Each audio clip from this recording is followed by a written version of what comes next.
In a town of moderate size, two men lived in neighboring houses, but they had not been there very long before one man took such a hatred of the other, and envied him so bitterly, that the poor man determined to find another home, hoping that when they no longer met every day his enemy would forget all about him. So he sold his house and the little furniture it contained, and moved into the capital of the country, which was luckily at no great distance. About half a mile from this city he bought a nice little place, with a large garden and a fair-sized court, in the center of which stood an old well. In order to live a quieter life, the good man put on the robe of a dervish, and divided his house into a quantity of small cells, where he soon established a number of other dervishes. The fame of his virtue gradually spread abroad, and many people, including several of the highest quality, came to visit him and ask his prayers. Of course, it was not long before his reputation reached the ears of the man who envied him, and this wicked wretch resolved never to rest till he had in some way worked ill to the dervish whom he hated. So he left his house and his business to look after themselves, and betook himself to the new dervish monastery, where he was welcomed by the founder with all the warmth imaginable. The excuse he gave for his appearance was that he had come to consult the chief of the dervishes on a private matter of great importance. "What I have to say must not be overheard," he whispered. "Command, I beg of you, that your dervishes retire into their cells, as night is approaching, and meet me in the court." The dervish did as he was asked without delay, and directly they were alone together the envious man began to tell a long story, edging, as they walked to and fro, always nearer to the well, and when they were quite close, he seized the dervish and dropped him in. He then ran off triumphantly, without having been seen by anyone, and congratulating himself that the object of his hatred was dead, and would trouble him no more. But in this he was mistaken.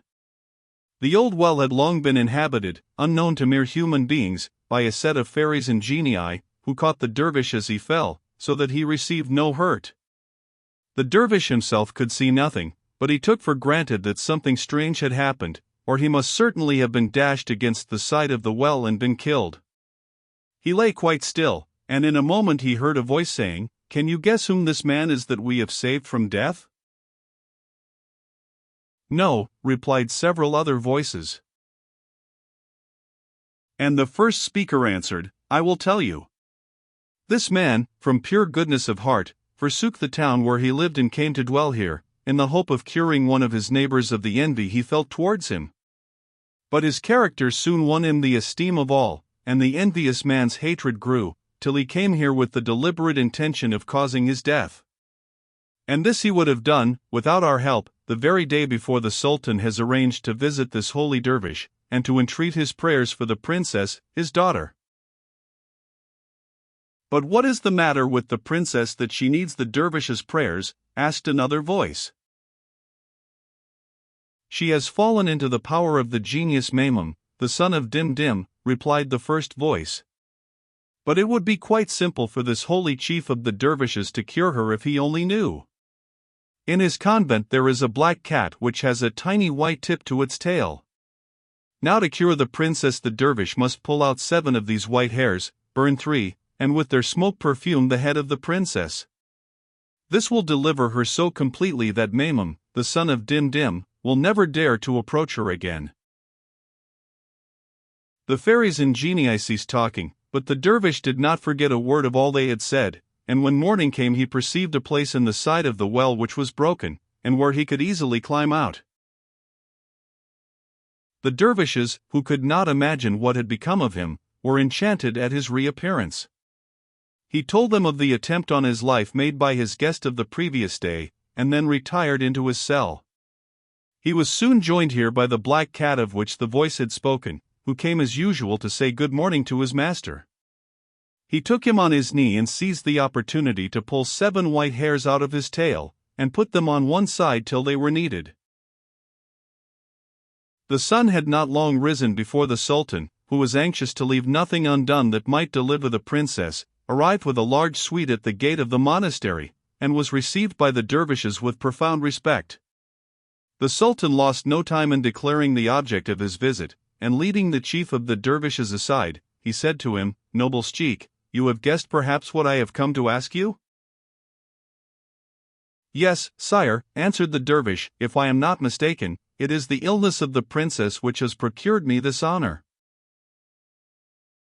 You are right, returned the sultan, and you will give me fresh life if you can by your prayers deliver my daughter from the strange malady that has taken possession of her. Let your highness command her to come here, and I will see what I can do. The sultan, full of hope, sent orders at once that the princess was to set out as soon as possible, accompanied by her usual staff of attendants. When she arrived, she was so thickly veiled that the dervish could not see her face, but he desired a brazier to be held over her head, and laid the 7 hairs on the burning coals. The instant they were consumed, terrific cries were heard, but no one could tell from whom they proceeded. Only the dervish guessed that they were uttered by Maimum the son of Dimdim, who felt the princess escaping him. All this time she had seemed unconscious of what she was doing, but now she raised her hand to her veil and uncovered her face. "Where am I?" she said in a bewildered manner, "and how did I get here?" The sultan was so delighted to hear these words that he not only embraced his daughter, but kissed the hand of the dervish. Then, turning to his attendants who stood round, he said to them, "What reward shall I give to the man who has restored me my daughter?" They all replied with one accord that he deserved the hand of the princess. "That is my own opinion," said he, "and from this moment I declare him to be my son-in-law." Shortly after these events, the Grand Vizier died, and his post was given to the dervish. But he did not hold it for long, for the sultan fell a victim to an attack of illness, and as he had no sons, the soldiers and priests declared the dervish heir to the throne, to the great joy of all the people. One day, when the dervish, who had now become sultan, was making a royal progress with his court, he perceived the envious man standing in the crowd. He made a sign to one of his viziers, and whispered in his ear, "Fetch me that man who is standing out there, but take great care not to frighten him." The vizier obeyed, and when the envious man was brought before the sultan, the monarch said to him, "My friend, I am delighted to see you again." Then turning to an officer, he added, "Give him 1,000 pieces of gold out of my treasury, and 20 wagon-loads of merchandise out of my private stores, and let an escort of soldiers accompany him home." He then took leave of the envious man, and went on his way. Now when I had ended my story, I proceeded to show the genius how to apply it to himself. "O genius," I said, "you see that this sultan was not content with merely forgiving the envious man for the attempt on his life, he heaped rewards and riches upon him." But the genius had made up his mind, and could not be softened.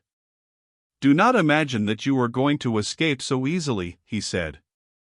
"All I can do is to give you bare life. You will have to learn what happens to people who interfere with me." As he spoke he seized me violently by the arm, the roof of the palace opened to make way for us, and we mounted up so high into the air that the earth looked like a little cloud. Then, as before, he came down with the swiftness of lightning, and we touched the ground on a mountain top. Then he stooped and gathered a handful of earth, and murmured some words over it, after which he threw the earth in my face, saying as he did so, "Quit the form of a man, and assume that of a monkey." This done, he vanished, and I was in the likeness of an ape, and in a country I had never seen before. However, there was no use in stopping where I was, so I came down the mountain and found myself in a flat plain which was bounded by the sea. I traveled towards it, and was pleased to see a vessel moored about half a mile from shore. There were no waves, so I broke off the branch of a tree, and dragging it down to the water's edge, sat across it, while, using 2 sticks for oars, I rowed myself towards the ship. The deck was full of people, who watched my progress with interest, but when I seized a rope and swung myself on board, I found that I had only escaped death at the hands of the genius to perish by those of the sailors, lest I should bring ill luck to the vessel and the merchants. "Throw him into the sea," cried one. "Knock him on the head with a hammer," exclaimed another. "Let me shoot him with an arrow," said a third, and certainly somebody would have had his way if I had not flung myself at the captain's feet and grasped tight hold of his dress. He appeared touched by my action and patted my head, and declared that he would take me under his protection, and that no one should do me any harm. At the end of about 50 days we cast anchor before a large town, and the ship was immediately surrounded by a multitude of small boats filled with people, who had come either to meet their friends or from simple curiosity. Among others, one boat contained several officials, who asked to see the merchants on board, and informed them that they had been sent by the Sultan in token of welcome, and to beg them each to write a few lines on a roll of paper. In order to explain this strange request, continued the officers, it is necessary that you should know that the Grand Vizier, lately dead, was celebrated for his beautiful handwriting, and the Sultan is anxious to find a similar talent in his successor. Hitherto the search has been a failure, but His Highness has not yet given up hope. One after another the merchants set down a few lines upon the roll, and when they had all finished, I came forward, and snatched the paper from the man who held it. At first they all thought I was going to throw it into the sea, but they were quieted when they saw I held it with great care, and great was their surprise when I made signs that I too wished to write something. "Let him do it if he wants to," said the captain. "If he only makes a mess of the paper, you may be sure I will punish him for it. But if, as I hope, he really can write, for he is the cleverest monkey I ever saw, I will adopt him as my son. The one I lost had not nearly so much sense." No more was said, and I took the pen and wrote the 6 sorts of writing in use among the Arabs, and each sort contained an original verse or couplet, in praise of the Sultan. And not only did my handwriting completely eclipse that of the merchants, but it is hardly too much to say that none so beautiful had ever before been seen in that country. When I had ended, the officials took the roll and returned to the Sultan. As soon as the monarch saw my writing, he did not so much as look at the samples of the merchants, but desired his officials to take the finest and most richly caparisoned horse in his stables, together with the most magnificent dress they could procure, and to put it on the person who had written those lines, and bring him to court. The officials began to laugh when they heard the Sultan's command, but as soon as they could speak they said, "Deign, your Highness, to excuse our mirth, but those lines were not written by a man but by a monkey." "A monkey?" exclaimed the Sultan. "Yes, sire," answered the officials. "They were written by a monkey in our presence." "Then bring me the monkey," he replied, "as fast as you can." The Sultan's officials returned to the ship and showed the royal order to the captain. "He is the master," said the good man, and desired that I should be sent for. Then they put on me the gorgeous robe and rowed me to land, where I was placed on the horse and led to the palace. Here the Sultan was awaiting me in great state, surrounded by his court. All the way along the streets I had been the object of curiosity to a vast crowd, which had filled every doorway and every window, and it was amidst their shouts and cheers that I was ushered into the presence of the Sultan. I approached the throne on which he was seated and made him 3 low bows, then prostrated myself at his feet, to the surprise of everyone, who could not understand how it was possible that a monkey should be able to distinguish a sultan from other people, and to pay him the respect due to his rank. However, excepting the usual speech, I omitted none of the common forms attending a royal audience. When it was over, the Sultan dismissed all the court, keeping with him only the chief of the eunuchs and a little slave. He then passed into another room and ordered food to be brought, making signs to me to sit at table with him and eat. I rose from my seat, kissed the ground, and took my place at the table, eating, as you may suppose, with care and in moderation. Before the dishes were removed, I made signs that writing materials, which stood in one corner of the room, should be laid in front of me. I then took a peach and wrote on it some verses in praise of the Sultan, who was speechless with astonishment. But when I did the same thing on a glass from which I had drunk, he murmured to himself, "Why, a man who could do as much would be cleverer than any other man, and this is only a monkey." Supper being over, chessmen were brought, and the Sultan signed to me to know if I would play with him. I kissed the ground and laid my hand on my head to show that I was ready to show myself worthy of the honor. He beat me the first game, but I won the second and third, and seeing that this did not quite please, I dashed off a verse by way of consolation. The Sultan was so enchanted with all the talents of which I had given proof that he wished me to exhibit some of them to other people. So turning to the chief of the eunuchs he said, "Go and beg my daughter, Queen of Beauty, to come here. I will show her something she has never seen before." The chief of the eunuchs bowed and left the room, ushering in a few moments later the princess, Queen of Beauty. Her face was uncovered, but the moment she set foot in the room she threw her veil over her head. "Sire," she said to her father, "what can you be thinking of to summon me like this into the presence of a man?" "I do not understand you," replied the Sultan. "There is nobody here but the eunuch, who is your own servant, the little slave, and myself, yet you cover yourself with your veil and reproach me for having sent for you, as if I had committed a crime." "Sire," answered the princess, "I am right and you are wrong. This monkey is really no monkey at all, but a young prince who has been turned into a monkey by the wicked spells of a genius, son of the daughter of Eblis." As will be imagined, these words took the Sultan by surprise, and he looked at me to see how I should take the statement of the princess. As I was unable to speak, I placed my hand on my head to show that it was true. "But how do you know this, my daughter?" asked he.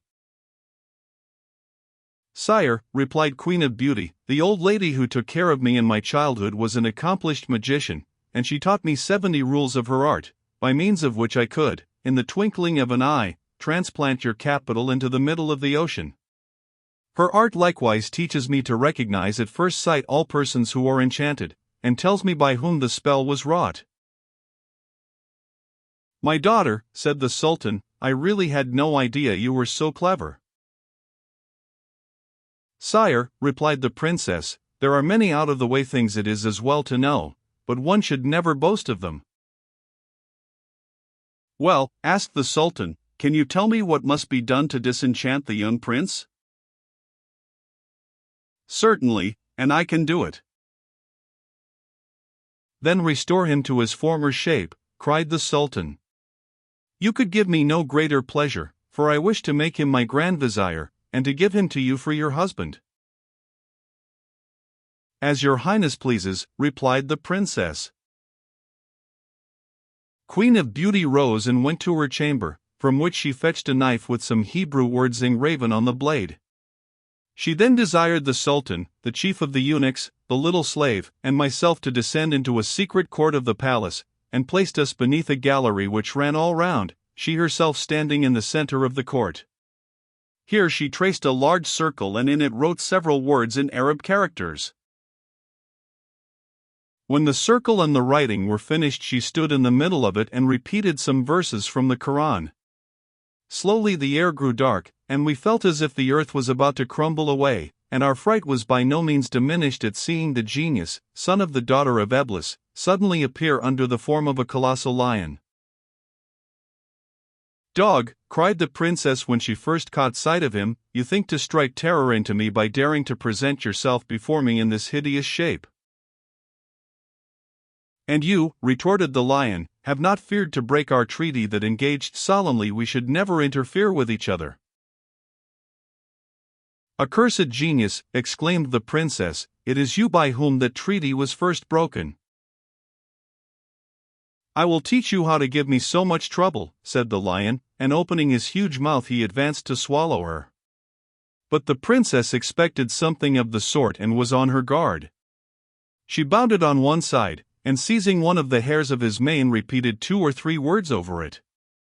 In an instant it became a sword, and with a sharp blow she cut the lion's body into 2 pieces. These pieces vanished no one knew where, and only the lion's head remained, which was at once changed into a scorpion. Quick as thought the princess assumed the form of a serpent and gave battle to the scorpion, who, finding he was getting the worst of it, turned himself into an eagle and took flight. But in a moment the serpent had become an eagle more powerful still, who soared up in the air and after him, and then we lost sight of them both. We all remained where we were quaking with anxiety, when the ground opened in front of us and a black and white cat leapt out, its hair standing on end, and meowing frightfully.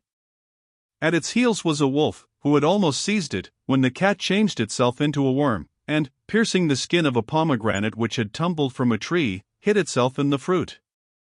The pomegranate swelled till it grew as large as a pumpkin, and raised itself onto the roof of the gallery, from which it fell into the court and was broken into bits. While this was taking place, the wolf, who had transformed himself into a cock, began to swallow the seed of the pomegranate as fast as he could. When all were gone, he flew towards us, flapping his wings as if to ask if we saw any more, when suddenly his eye fell on one which lay on the bank of the little canal that flowed through the court. He hastened towards it, but before he could touch it the seed rolled into the canal and became a fish. The cock flung himself in after the fish and took the shape of a pike, and for 2 hours they chased each other up and down under the water, uttering horrible cries, but we could see nothing. At length they rose from the water in their proper forms, but darting such flames of fire from their mouths that we dreaded lest the palace should catch fire. Soon, however, we had much greater cause for alarm, as the genius, having shaken off the princess, flew towards us. Our fate would have been sealed if the princess, seeing our danger, had not attracted the attention of the genius to herself. As it was, the sultan's beard was singed and his face scorched, the chief of the eunuchs was burned to a cinder, while a spark deprived me of the sight of one eye. Both I and the sultan had given up all hope of a rescue, when there was a shout of "Victory, victory," from the princess, and the genius lay at her feet a great heap of ashes. Exhausted though she was, the princess at once ordered the little slave, who alone was uninjured, to bring her a cup of water, which she took in her hand.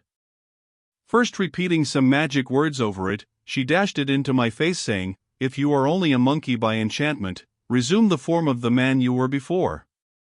In an instant I stood before her the same man I had formerly been, though having lost the sight of one eye. I was about to fall on my knees and thank the princess, but she did not give me time. Turning to the sultan, her father, she said, "Sire, I have gained the battle, but it has cost me dear. The fire has penetrated to my heart, and I have only a few moments to live." This would not have happened if I had only noticed the last pomegranate seed and eaten it like the rest. It was the last struggle of the genius, and up to that time I was quite safe. But having let this chance slip, I was forced to resort to fire, and in spite of all his experience I showed the genius that I knew more than he did. He is dead and in ashes, but my own death is approaching fast. "My daughter," cried the sultan, "how sad is my condition! I am only surprised I am alive at all. The eunuch is consumed by the flames, and the prince whom you have delivered has lost the sight of one eye." He could say no more, for sobs choked his voice, and we all wept together.